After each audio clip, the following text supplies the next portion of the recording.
Jaz vas tam lepo zahvaljujem. Vse to, kar ste povedali, je pravzaprav javno, je rekel, prvič izrečeno na Slovenskem, ker je nekako pod črto, vsem, kar smo priseli. Vsem, kar smo mi ustvarjali, v bistvu je bilo vse polovico javno,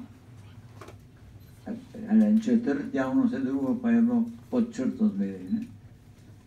V tem smislu bi jaz se zahvalil gospodu Kovačiču Peršinu in tudi gospodu Ravanu za te lepe besede in pohvale, ampak jaz sem knjigo napisal ne zato, da me bom pohvalil, ampak zato, da se bo o Kozbeku javno začelo govoriti bolj spodobno, kako se danes govori. Ne samo, kako pišejo o njem bivši domobranci, tako naprej, ampak tudi, ker so pisali o njem njegovi sami prijatelji, ko je on dal tisto izjavo meni, da smo objavili to v knjižici in da sem povabil Regulo zraven, se je rekel, da bo jaz kot socialdemokrat in revijo, ki jo imam, in Regula kot cerkveni človek, ki ima krščanstvo za nekako veliko bistvo svojega življenja in svoje zgodovine, da bo pa recimo ta dva ločena polja nekako bila na njegovi strani. To nama je uspelo. Ampak doživel je Kozbek, da vsi njegovi prijatelji, začeli si z gospodom Škofom, ki potem ni postal Škof Maribora, Klepič, ki je že predhodno bil proti temu. Češ, to je tudi v Trstu je bil gospod Škof.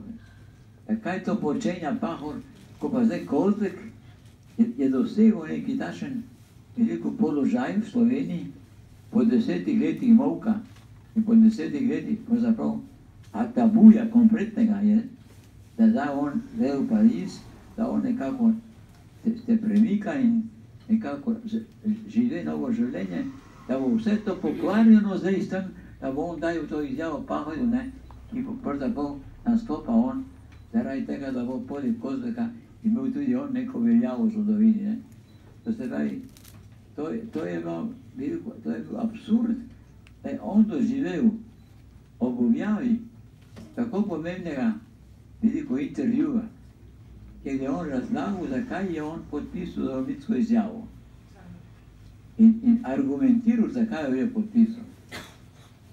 Je argumentiral jasno, da on je podpisal, ker če on je ne bi podpisal, bi partija ravnala z njegovimi krščanskimi socialci, ki so bili zelo številni, ki so se zelo razširili, in ker Tito oziroma Kardelj na vse načine čakal, da bo Kozbek prišel zraven, da bo lahko še slovenski osvobodilni boj pred zavezniki veljal kot zavezniški boj Slovencev združenih za svobodo.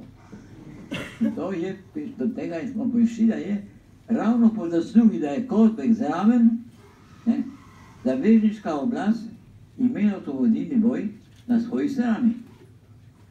Kako je imela na svoji strani rusko, oziroma sovjetsko armado, na podlagi katere armade je tudi partija slovenska odločila, da bo na to osvobodilni boj, ker to bo imela ljudstvo za sabo, za svobodo ljudstva, in bo ona istočasno vodila na skrivaj, na pol javno, tudi svojo revolucijo. To se pravi, da je Kozbek bil v tem primeru rešitev. Je bil rešitev osvobodilnega boja v imenu slovenskega naroda, ne v imenu, bi rekel, kako je bil osvobodilna fronta. Jaz pišem o slovenski, bi rekel, narodni osvoboditvi.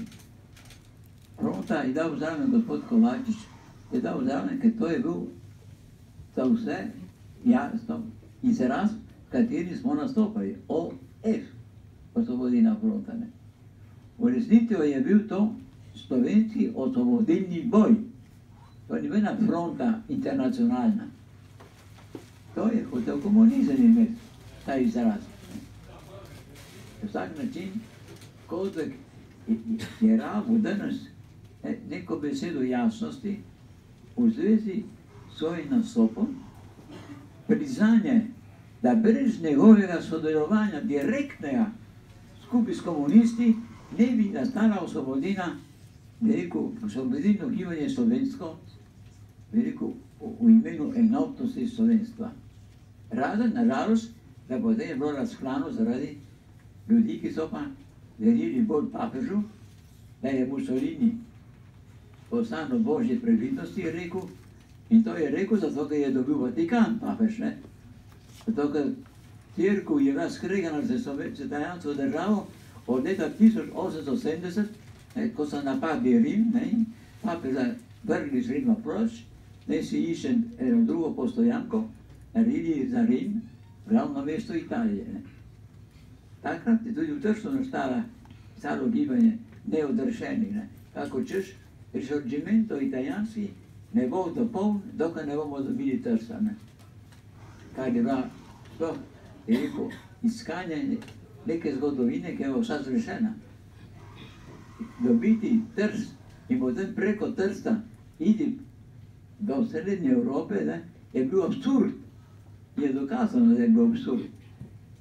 In to je Italija spoznala šele lansko leto, ko je nehala držati v rokah staro pisališče Tržaško in ga je izročila direktno v roke Trstu.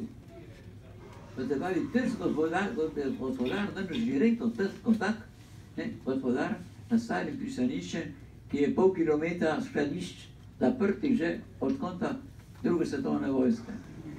To se pravi, v tem smislu smo videli, postali pravzaprav Slovenci in tega, da ne znamo še kot zgodovinarji dokazovati, da mi smo centralni del evropske zgodovine.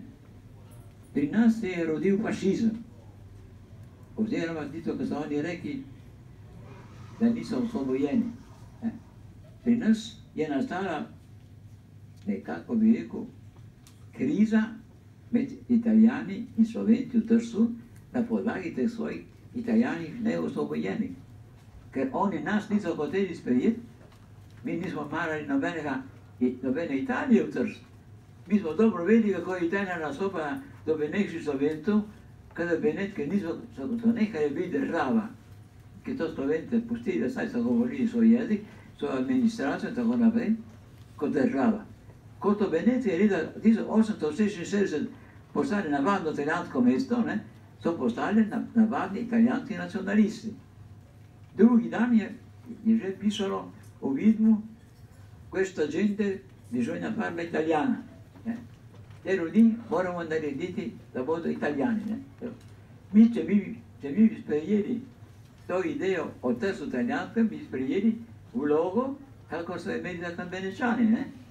In konkretno s fašizmom bo prišli ravno tja, kjer so končali biti tudi Benečani, potem pod fašizmom, samo še slabše, kako pod Benetkami, kot mestom Benetke, ne kot državo.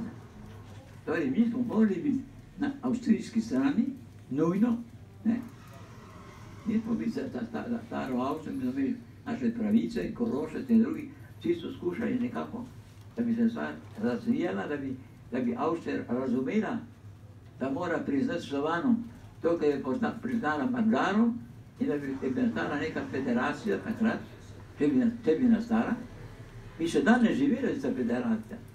Je bila prva Evropska federacija, ki je bilo nekaj enotnega, združeno in enotno bi bilo. Nažalost je Avstrija bila prekratkega pameti, da bi to znala koncipirati, da bi to znala na kakšen način začeti in nekje tudi začeti reševati. Oni so imeli Marijo Terezijo, ki je bila nekako evropska, ki je morda edina, ki je zgradila Trst. Te hiše v Trstu, kar je lepo, je naredila Ovana prodajo. Jaz stanujem tudi v Benečanskem, Terezijanskem kraju Trsta.